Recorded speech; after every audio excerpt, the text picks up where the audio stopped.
ak Pape Sané moom la ñuy ñëw léegi woy ak la chronique du jour.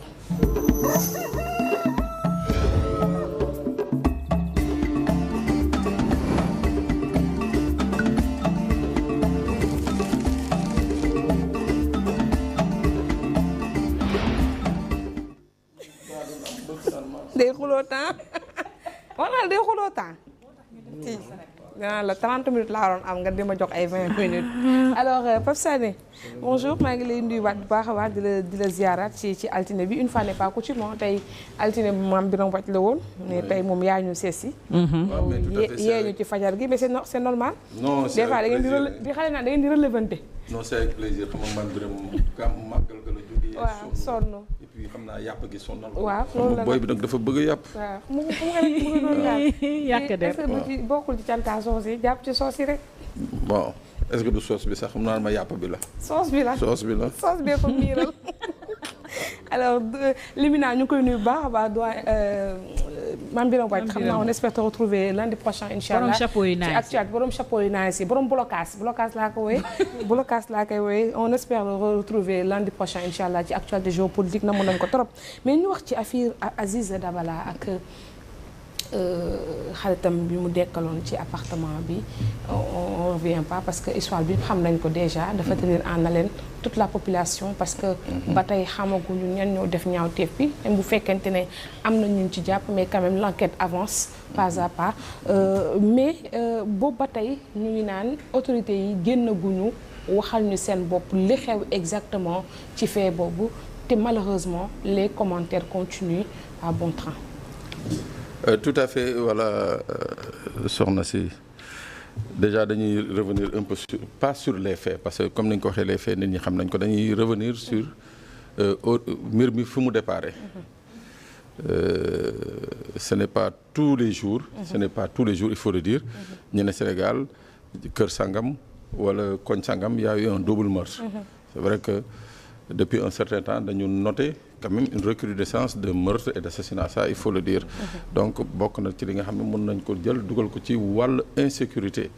Peut-être qu'on aura le temps de parler de tout ça.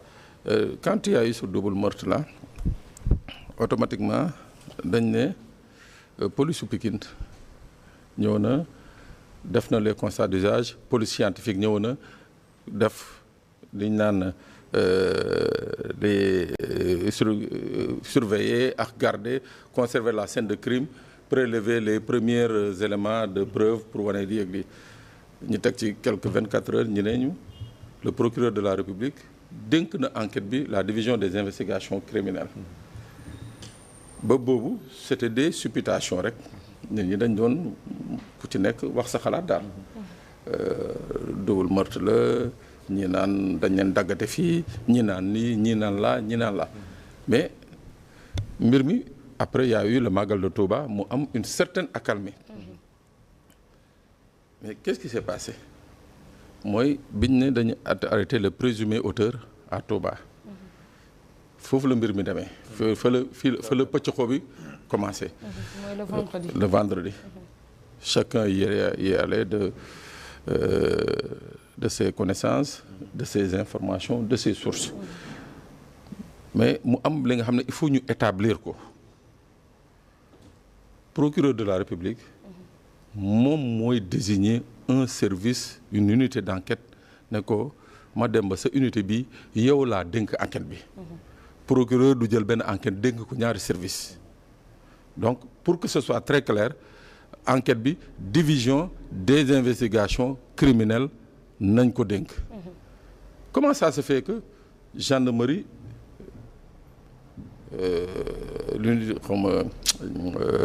l'unité spéciale bi nekk Touba jàpp ko il faut que tamit ñun tamit sénégalais qu'on apprenne un peu à être beaucoup plus critique unité bii nekk Touba mënul à l'origine alors qu'elle n'est pas impliquée par le procureur ci enquête bi mënul xëy suba rek ñu ne ko criminel baa ngi nii mu jàpp ko donc ça veut dire qu'il y a quelque chose qui s'est fait d'amont en aval qu'est-ce qui s'est passé crime bi bu mu amee il y a eu li ma ko waxee les constats d'usage ci biir constat yi on a remarqué que les téléphones ont disparu les services d'enquête la ñuy njëkk a def mooy faire des réquisitions pour jéem a borner les téléphones localiser les téléphones. ci noonu nañu gis ne que ci téléphones yi am nañ ay mouvement de fonds. mooy maanaam plateforme de transfert d'argent yi nga xam ne moo nekkoon ci téléphone Abdou Aziz Ba xaw ma Dabala.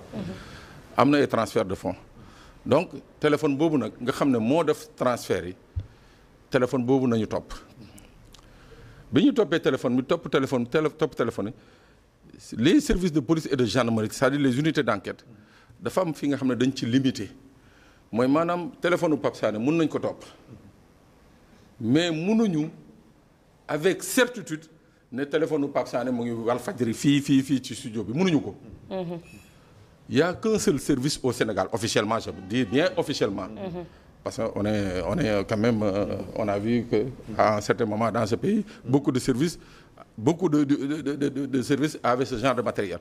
Mais je dis qu'officiellement il y a qu'un service qui s'appelle la DNR la délégation générale au renseignement ñoom rek ñoo am le matériel bu mu ne Pape Sané mu ngi béréb sàngam mu ngi Walfadjri kooku beneen service mënu ko officiellement je dis bien officiellement gars yi déglu leen baax ma leen wax je parle officiellement alors quand la DNR sur la base d'une réquisition localiser nit ki ne ko mu ngi Touba béréb sàngam il y a eu ce qu'on appelle les coopérations entre services de police et de gendarmerie ñu ne leen ñun de am na ku ñuy rechercher mu ngi béréb sàngam exactement à tel endroit lii moo indi arrestation bi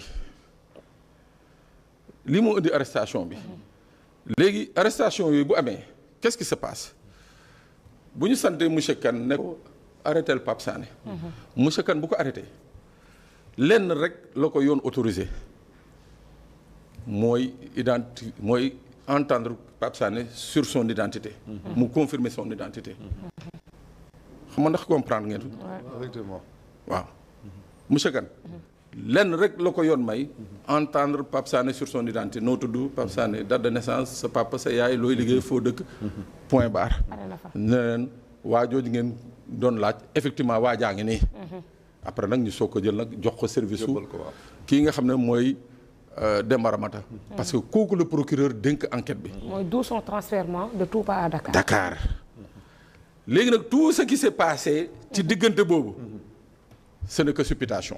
dëgg la. ce qui s'est passé de Touba à Dakar yëpp c'est des ouï-dire. voilà. kon boo la déggee bu baax yi ñu fi doon wax diggante vendredi fi ñu koy jàpp ci guddi la xaw ma. waaw xaw ma ci 4 heures du matin. mais en tout cas daal jàpp nañu ci diggante boobu noonu. ba ci samedi bi lañ doon wax yëpp gars yi dañuy wax. dara c'est des ouï-dire. lii am mooy biñ ñëwee ba jébal ku dikk. ba dikk jël leen mettre leen en position de garde à vue. c'est à partir de ce moment information yu ñuy filtrer yu ñuy sànni jalax nit ñi wala yu ñuy fuiteel ça dépend. mais par foofu war nañ gën a woowaat responsabilité presse bi. parce que am na ñoo xam ne relaté li ngay wax ni c'est lui dire may relaté. waaw moom moo tax ma ne la c'est des oui dire. sa micro. man ah. yow non c'est des oui dire. waaw. quand le procureur de par ses pouvoirs dit que monsieur Kane service am laa dénk enquête. amul beneen service laa la wax. bu loo xarañ. soo ne critique Pape Sané amul dara loo ci mën a def. mënoo ci def dara. da nga ciy def rek simple renseignement judiciaire la. procédure de conformité. waaw mais yow après da ngay jox jël kii nga xam ne moom la ñu dénk moom mooy def enquête bi. moom mooy poursuivre enquête bi. pendant ce temps Pape Sané yow ci say écho ñaata interpellation nga jot woon sans que kii mu ngi ñuy wax naan juróom-benn doomi aadama lañ teg. il y a 7 personnes qui sont actuellement sous le régime de la garde à vue. D'accord, 7. Bon, régime garde à vue aussi, il faut nous comprendre que ça ne veut pas dire forcément que dafa am lu ñu reprocher. Justement. Il y a des soupçons. Faut bien éclaircir. Il y a des faisceaux ou bien des présomptions ou des soupçons yi nga xam ne enquêteurs yi xalaat nañu ni que ñii peut-être que seen téléphone wala wax ji ñu doon wax wala seen wax ji nga xam ne bi ñu leen confronté am na lu ci jaar yoon am na lu ci jaadul yoon. donc ñii am na la nga xam ne lu ñu koy nëbb. donc loolu mun na tax ñoom ñëpp ñu placé leen malheureusement nag sénégalais yi bëri du ñu comprendre pour ñoom bu garde à vue bu ñu la ko defee rek mooy tax nga ci mbir mi. parce que boobu ba tey le cas de Nabou Leye ndeysaan la pauvre dégg naa moom moo doon ànd ak moom tout le temps mais ñëpp dañoo ne que dafa laale ci mbir mi que sénégalais pour moom garde à vue rek moo tëj na nit ki alors que nit ki mën na la def en garde à vue sax pour te protéger. merci foofu laa doon bëgg ñëw xam nga l'enquêteur c'est un humain c'est un sénégalais comme nous tous. waaw. ñu ne telle enquête ñu ne non Mélanie la moo doon ànd ak waa ji rek am na benn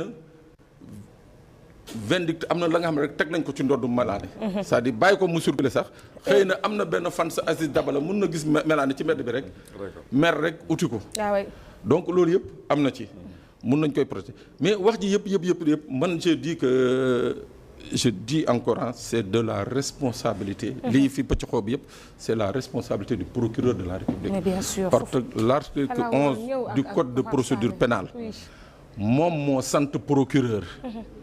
ne ko bu mbir amee yow procureur yoon daf la autoriser daf la ordonner sax. nga génn.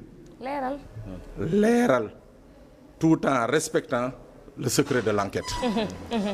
waaw mais ce qui s'est passé nii. À la limite mun na sax yàq une enquête. mun na dawloo de potentiels coupables mun na fexe ay preuves yi nga xam ne desoon na nit ñi di ko wër nit ñi mun nañ ko effacer ci diggante bi loolu yëpp donc moo tax ma ne il est de la responsabilité exclusive du procureur de la République dès les premiers moments mu génn. Dès les premiers moments. C'est-à-dire quand on a parlé du double meurtre rek wax ci rek li mu waroon def mooy génn rek leeral Sénégalais yi sur ce qui s'est passé. Voilà on a trouvé 2 corps bañ a dugg ci détails yi. mais parce que on a laissé entendre nit ñi ni que ñii dañ leen daggate fii. ñii dañ leen lii ñii dañ leen lële. mais man dem naa sax ba dégg ñu naan dañoo dëbb nit. mais c'est des aberrants. mais mënuma comprendre également même fekkente ne procureur bi génnul peut-être pour leeral la situation nu mu tëddee sax même fekkee dafay respecter li nga xam ne moom moo di enquête bi mais quand même mu génn alerter sur le fait que ñu bëri ñu ngi impacté wu ci enquête bi sans le savoir je donne l'exemple des cas de Adamo des cas de Awskiti mooy réseaux sociaux maanaam yooyu nga xam ne dañuy nekk ca bitim réew maanaam ils sont même pas au Sénégal. non ils sont même pas au Sénégal ils se permettent de dire du n'importe quoi ci dossier bi. xëy di wax empiété dossier bi boo xamante ne nii après. am na benn cas bi nga xam ne ci ay doomi aadama yoo xam ne seen yoon nekku ci. foofu nag laay ñëwee parce que nag foofu. dafa dugg ci cadre collecte ak diffusion de données à caractère personnel oui. collecte et diffusion illicite de données à caractère personnel gis nga tu as bien dit sànq ñun tamit ci presse bi nañu xoolaat suñu bopp c'est-à-dire tant que y a ce qu'on appelle la présomption d'innocence amoo droit génne photo jàmbur doyen mu ngi nii il est bien placé tant qu'il y a ce qu'on appelle la nit ki tant que demul bañ ko condamné amoo droit génne photo tu n'as pas le droit. waaw waxuma nag yow ka nga xam ne dañu ne dañ ne nangam sangam rek. voilà dañu. waaw wax rek yow nga jël benn tour voilà photo bu méngoog tour boobu rek. ne waa jaa ngi nii. jeter en pâture donc loolu yëpp day participer ci li nga xam ne day détruire les fondements de l'enquête moo tax ma ne au-delà du fait que procureur c'est-à-dire mu génn wax. c'est-à-dire dafa war a gën a faire des mises en demeure. waaw.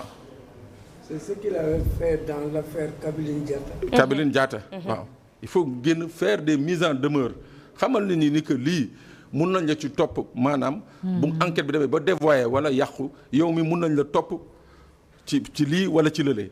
daf ci am solo. ka ca tudd sax mën na la porter plainte. mais non kooku ñii ñu tudd moom dañu war a porter plainte. waaw ñii ñu tudd dañu war a porter plainte. parce que rien à ce jour rien la preuve am na ki nga xam ne ñu ngi jël photo am jeté ko en pâture il fait même pas partie des 6 personnes gardées à vue. il fait 7 personnes gardées à vue bokku ci. borom casquette bi la. bokku ci waaw donc il faudra yooyu tamit ñu xoolaat ko. c'est des choses yi nga xam ne il faut qu'on les revoie. Qu'on les revoie. Faire en sorte que nag léegi ñëw ci. est-ce que fa la ñuy comprendre nouvelles autorités yi nga xam ne taxaw nañ temb ne il faut ñu réguler réseaux sociaux yi dina ci bokk. duma ko d'accord. Non, il faut pas qu'on leur donne porox ndol pour ñu museler nit ñi quoi. Non. C'est-à-dire il y a des moyens de réguler. Dama ne il y a des moyens de réguler. Il y a beaucoup de pays qui nous entourent qui ont régulé. Qui ont mis les moyens pour réguler. Gis nga ni État du Sénégal jëndee ay algorithme pour que Mademba wala Amélie bu toogee tudd turu président wala turu premier ministre. ñu commencé ko topp sur Facebook wala ñu commencé ko topp sur beneen réseau social. suñu réguler jëndee utaat ay suñu utee moyen nag yu mel noonu. pour réguler faire en sorte que lii nga xam ne mooy les services de cybersécurité yi nga xam ne moom la ñu am Sénégal. voilà fii ak 6 mois 7 mois. nit dootu fi toog di naan day saaga Amélie. wala day toog di wax lu wax. les gens ont les moyens de le faire. J'ai dit une fois ici, le Sénégal fait partie des pays africains où le parc de cyberpatrouilleurs est le plus élevé. Afrique fii le Sénégal fait partie des pays yi nga xam ne seen parc de cyberpatrouilleurs il est le plus élevé. Donc ça c'est une question de volonté politique. Waaw. Il faut que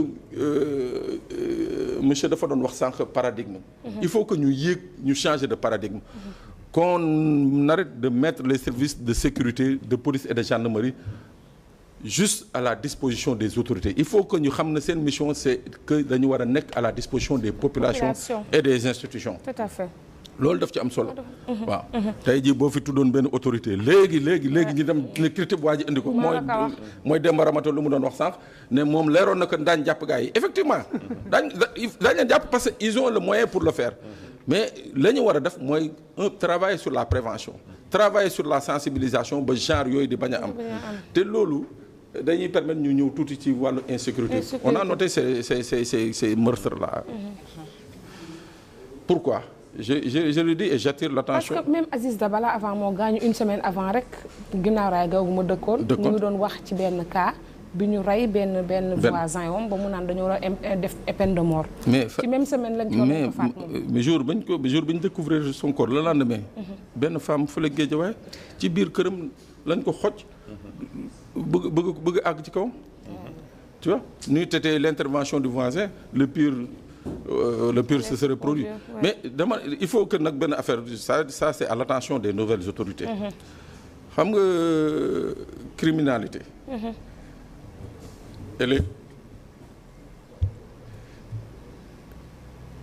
Elle est réelle en fonction des zones. Criminalité bi am Grand Yoff bi am Pikine bi am Dakar bi am Guédiawaye bi am Saint-Louis bi am fële et consort du benn. L'erreur que l'ancien pouvoir a commis plutôt ba yokk le taux de criminalité. mooy que à un certain moment on a pensé que ci police wala gendarmerie y avait des gens yi nga xam ne qui étaient acquis à la cause de Pastef. ñu jël leen ñoom ñëpp sànni leen ci àll bi. alors que c'était des hommes de terrain. Alors que criminalité pour nga xeex ko. c'est pas une question de maay commissaire maay commandant maay déedéet. c'est une question de routine sur le terrain. c'est-à-dire dañ la naan par exemple le gars.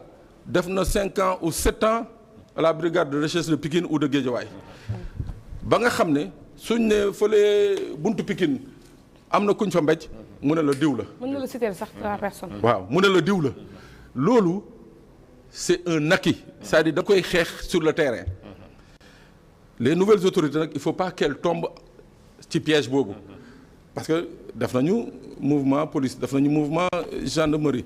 def mouvement wu les directeurs les gradés et consorts fu mu ne nii on va vers les mouvements des commissaires de police des commandants de brigade et consorts c'est-à-dire bu ñu commettre la même erreur dem jëli Pape Sané bi nga xam ne xamul dara sur la situation criminogène à Dakar ñu jëli ko fële ca Ziguinchor indi ko teg ko fii il ne va régler aucun problème dëgg la. non il ne va régler aucun problème. mais Pape Sané pour dolli si li nga wax sax je me rappelle bi ñuy gën a nekk tout le temps collège. ñuy def Fosco ku ci nekk Sem Tijani Pikine buntu Pikine la nekk. Sem boobu noonu man fa laa génne. mais attends foofu bu Fosco amaan foofu dañ daan tiit suñu bët dañ daan bàyyi seen doom yi ñu dem Fosco. parce que tout simplement insécurité fa daan nekk Fosco bi jeexee. xale yi dañ leen daan sax yàqataan. mais attends am na benn jour boo xam ne man dama romb parce que ci comité d'organisation bi laa bokkoon ma dégg policiers yi jàkkaarloo benn ful ay xale yu góor ne leen carrément lu fi am yéen laay ñëw arrêté mais bon ngeen réglé. xool loolu maanaam pour vous dire que xàmmee naa leen. léegi tey jii bandi yooyu tey bu dara naroon am sax wóotu ñoom ñooy xeexee yeneen bandi yi. parce que xam nañ ne bu ñu xeexoot ak ñoom la ñuy jël si. mais tout à fait. voilà donc yooyu aussi il faut ñu ci bàyyi xel bu baax a baax. nit bu maîtriser lii da nga koy bàyyi mu continuer c'est insécurité. boo gisee insécurité bi yokku ces 3 dernières années. c'est parce que quelque part. les meilleurs qui étaient à Dakar. parce que on les a soupçonnés d'être de telle ou telle entité. dañ leen jël sànni leen. donc c'est ce qui a fait que le terrain dañ ko bàyyi les délinquants ñu dellu si waat occupé ko. bien sûr. ñii nga xam ne toog nañ fii léegi depuis 3 ans di ñafe di jéem a xool di jéem a récupérer le terrain. suñ leen fi naree relever. on va encore recréer les mêmes situations. ça c'est un message aux nouvelles autorités. lutter contre la criminalité. c'est quelque chose. c'est sur un long temps. C'est pas parce que on est général, c'est pas parce que on est colonel, c'est pas parce que on est commissaire. déedéet c'est parce que on pratique le terrain sur une durée. ah oui et en temps plein jaajëfal bu baax a baax Pape Sané bëggoon nañu wax aussi si insécurité bi nekk si tali bi. non c'est basique. c'est basique alors bëggoon nañu wax si insécurité bi nekk tali bi ak YouTube mais bon on y reviendra inchallah. non en principe je dois revenir demain. waaw demain inchallah. d'accord demain inchallah ñu daal di ciy continuer jaajëfal bu baax a baax. ñaan coow bi. on se rendez-vous demain.